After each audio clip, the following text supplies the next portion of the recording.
So guys, कैसे हैं आप लोग। आशा करते हैं कि आप लोग अच्छे होंगे, स्वस्थ होंगे और आप लोगों की तैयारी बेहतर चल रही होगी।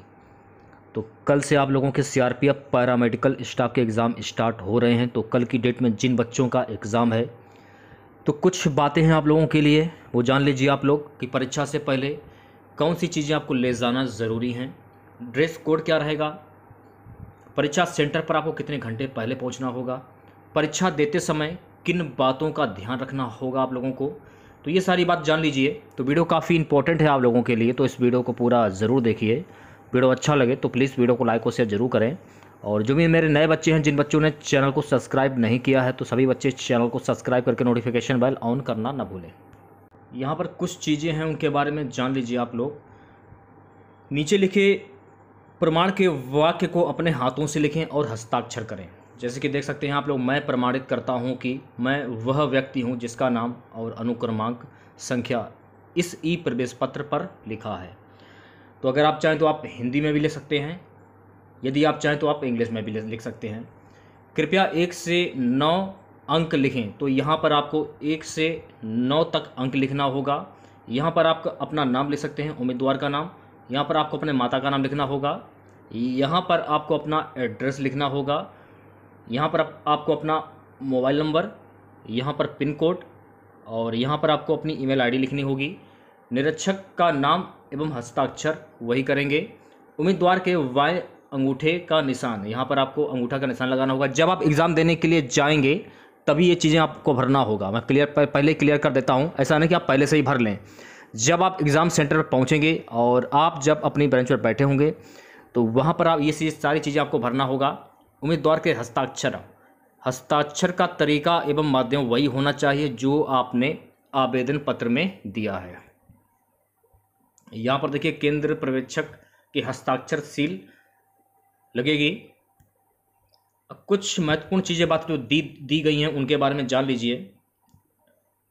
देखिए, 2 कलर पासपोर्ट साइज फोटोग्राफ आपको ले जानी होगी। 2 colour copies of printed E admit card, 2 colour admit card आपको ले जाने होंगे। ओरिजिनल फोटो आईडी प्रूफ के तौर पे, जैसे कि अगर आपके पास, मान लीजिए आपके पास मतदाता पहचान पत्र है तो आप ले जा सकते हैं। अगर आपके पास ड्राइविंग लाइसेंस है तो वो भी ले जा सकते हैं। अगर आपके पास पैन कार्ड है तो वो भी ले जा सकते हैं। अगर आपके पास पासपोर्ट है या आधार कार्ड है, तो इनमें से अगर आपके पास कोई भी अगर एक आईडी प्रूफ है तो आप उसको ले जा सकते हैं। एक आपको पेन ले जाना होगा, ब्लू बॉल पेन। जो रीजनिंग के क्वेश्चन होंगे और मैथ के क्वेश्चन होंगे वो आपको हल करना होगा, तो वो काम अब में आएगा हल करने के लिए, रीजनिंग और मैथ हल करने के लिए। हिंदी भी आपको हल करनी होगी। देखिए, जब आप एग्ज़ाम सेंटर पर जब आप जाएंगे, मान लीजिए एग्ज़ाम सेंटर पर जैसे कि पहुँचे, तो एग्ज़ाम सेंटर पर आपको 1.5 घंटे पहले पहुँचना होगा। तो 8:30 बजे से आप लोगों का एग्ज़ाम स्टार्ट हो रहा है, 8:30 से 10:30, ठीक है।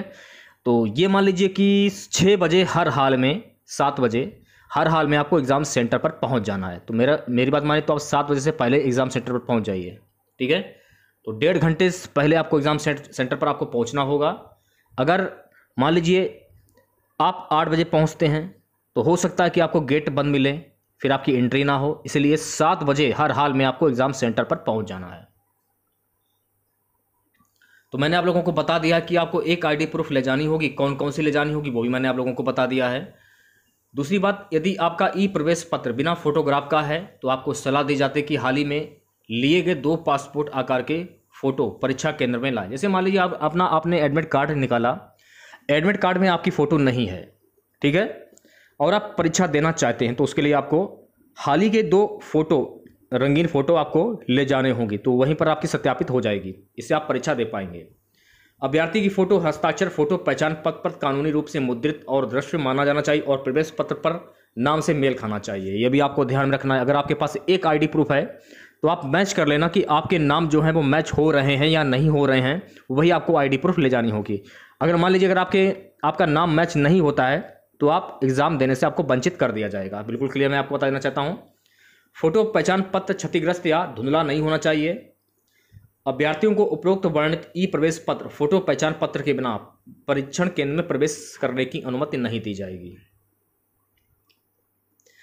परीक्षा सेंटर पर मोबाइल फोन, माइक्रोफोन, अन्य संबंध सहायक उपकरण, Bluetooth, calculator, long table, pager, digital diary, digital घड़ी, बुक, नोट्स, किसी भी प्रकार की पहनने वाली धातु की वस्तुएं, चूड़ियाँ हुई जैसे कि बेल्ट हुआ, कंगन आदि को रखना और उसका उपयोग परीक्षा केंद्र में करना पूर्ण रूप से वर्जित है। यदि किसी भी उम्मीदवार के पास इनमें से कोई भी उपकरण, दस्तावेज पाया जाता है या परीक्षा के आयोजन में बाधा गड़बड़ी उत्पन्न करता है तो उसकी उम्मीदवारी रद्द कर दी जाएगी। इन दिशा निर्देशों में किसी भी प्रकार के उल्लंघन किए जाने पर अभ्यर्थी पर सख्त अनुशासनात्मक कार्रवाई की जाएगी, फिर आप भविष्य में कभी भी एग्जाम नहीं दे पाएंगे। दूसरी बात, इस प्रवेश पत्र को आप लोग अपने पास संभाल कर रखें, क्योंकि मान लीजिए अगर आपने रिटन एग्जाम क्वालिफाई कर लिया, रिटन एग्जाम क्वालिफाई करने के बाद साक्षात्कार के समय और दस्तावेजों की जांच के दौरान ये आपको प्रस्तुत करना होगा। दूसरी बात, अभ्यर्थियों को ई प्रवेश पत्र में उल्लेखित रिपोर्टिंग समय अपने आवंटित परीक्षा केंद्रों पर पहुंचना होगा 1 से 1.5 घंटा पहले, ताकि प्रवेश संबंधी औपचारिकता का कार्य सहजता से किया जा सके। तो 1.5 घंटे पहले पहुंचना होगा। इसके बारे में मैंने आप लोगों को पहले ही बता दिया है। कहाँ पर आपका परीक्षा केंद्र है, कौन सी जगह पे है, ये भी आपको मालूम करना होगा, उसमें भी काफ़ी टाइम लग जाएगा। तो सही टाइम पर पहुंचिए और पहले ही परीक्षा सेंटर पर आप लोग पहुंच जाइए। मान लीजिए किसी कारणवश, तकनीकी खराबी के कारण अगर आप एग्ज़ाम नहीं दे पाते हैं, बाधा आ जाती है, तो अभ्यर्थियों को परीक्षा अधिकारी को निर्देशों का पालन करना होगा। समस्या का समाधान होने तक उन्हें धैर्यपूर्वक प्रतीक्षा करनी पड़ सकती है। यदि परीक्षा पूरी नहीं होती है तो विभाग उक्त मामले में उचित कार्रवाई करेगा, निर्णय लेगा, उसका निर्णय अंतिम होगा एवं अभ्यर्थियों के लिए बाध्यकारी होगा। अभ्यर्थियों को आश्वस्त तो किया जाता है किसी भी कारण से परीक्षा व्यवधान जैसे गंभीर मामले, तकनीकी बाधा या सर्वर से की धीमी गति, सर्वर का संपर्क न रहना आदि की स्थिति में उनके परीक्षा के समय किसी प्रकार की हानि नहीं होगी। इसके जिम्मेदार वे खुद होंगे, यानी कि जो परीक्षा करा रहे हैं वे उसके जिम्मेदार होंगे।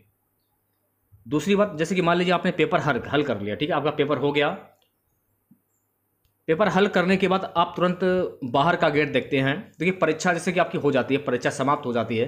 परीक्षा समाप्त होने के बाद निकास सत्यापन आयोजित किया जाएगा। निकास सत्यापन में उम्मीदवार क्या बायोमेट्रिक होगा, इसमें फ़ोटो और बाएं अंगूठे का निशान आपका लिया जाएगा, LTI आदि एकत्रित आपका किया जाएगा। ये भी आपको ध्यान में रखना है, ठीक है। बाकी की जो चीज़ें हैं उसको छोड़ते हैं फिलहाल। परीक्षा जो है आपकी लैब वीडियो निगरानी के अधीन है। प्रश्न पत्र आपका हिंदी और अंग्रेजी दोनों भाषाओं में होगा। परीक्षा जो है आप लोगों की कंप्यूटर आधारित टेस्ट परीक्षा के प्रारूप से परिचित होने के लिए उम्मीदवार को सलाह दी जाती है कि वेबसाइट पर उपलब्ध डेमो मॉक टेस्ट से देखें।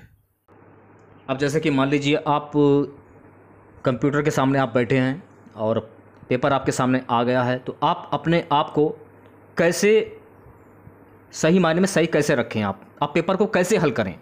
देखिए जब आप सिस्टम के सामने बैठेंगे घबराने की ज़रूरत नहीं है। जो आपने अभी तक पढ़ा है इन 2 से 2.5 सालों में, जो भी आपको याद हो, सबसे पहले आप लोगों को उन क्वेश्चंस को हल करना होगा। जो भी क्वेश्चन आपको आ रहे हैं बिल्कुल सही सही, सबसे पहले उन सभी क्वेश्चंस को आप हल कर लेना, ठीक है। जो क्वेश्चन आपको नहीं आ रहे हैं बाद में उनको हल करने की कोशिश कीजिएगा आप लोग, जो टाइम बचे। और बाकी जो क्वेश्चन नहीं आ रहे हैं तो आप अपने आप खुद कर सकते हैं, तुक्का भी मार सकते हैं, वो आपकी मर्ज़ी है, ठीक है। तो जो मैंने आप लोगों को बताया हल्के मन में रहिएगा, ज़्यादा दिमाग पर प्रेशर मत कीजिएगा, क्योंकि आपको पेपर भी हल करना होगा, ठीक है। तो जो मैंने आप लोगों को बताया है वो कीजिएगा और टेंशन लेने की ज़रूरत नहीं है। अगर आपकी अच्छी तैयारी होगी तो रिटर्न भी क्वालिफाई आपका लोगों का हो जाएगा, परेशान बिल्कुल मत होइए। और जो भी मैंने आप लोगों को पढ़ाया है अभी तक इन 2 से 2.5 सालों में, आशा करते हैं कि हमारा पढ़ाया हुआ भी आ जाए। काफ़ी भर्ती ये पुरानी है, लगभग 2020 में इसका ऑफिशियल नोटिफिकेशन जारी किया गया था, अब जाके 2023 में इसका एग्ज़ाम हो रहा है। तो आप लोग कोशिश कीजिएगा। फ़िलहाल जो मैं आप लोगों से कह रहा हूँ, अपने ऊपर धैर्य बनाए रखना और जो पहले क्वेश्चन आए उनको हल करना आप लोग। तो छोटा सा वीडियो था आप लोगों के लिए। वीडियो अच्छा लगा हो तो प्लीज़ वीडियो को लाइक और शेयर ज़रूर करें।